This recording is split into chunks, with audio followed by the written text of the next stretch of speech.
The Anglosphere is a potent colonial bloc that still bestows considerable status on white Anglo-Saxons in a global context.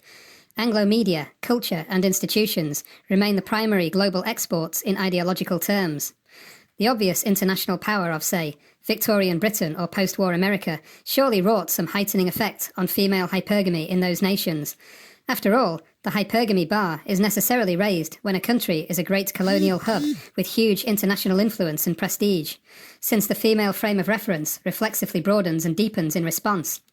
In this view, the Anglo-female's misandrist hostility is an insane extension of natural hypergamous instincts. Almost no male or his offspring is good enough for a female raised in a global superpower.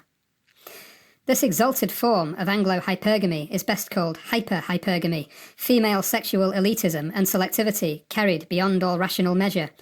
This is not exclusively associated with the Anglo-West's colonial values. Britain and America have lower social mobility rates than other industrial societies, together with wider wealth and power divisions. This must also exert a strong impact on female hypergamy, with a much larger proportion of males being dismissed as potential mates than in more progressive egalitarian societies.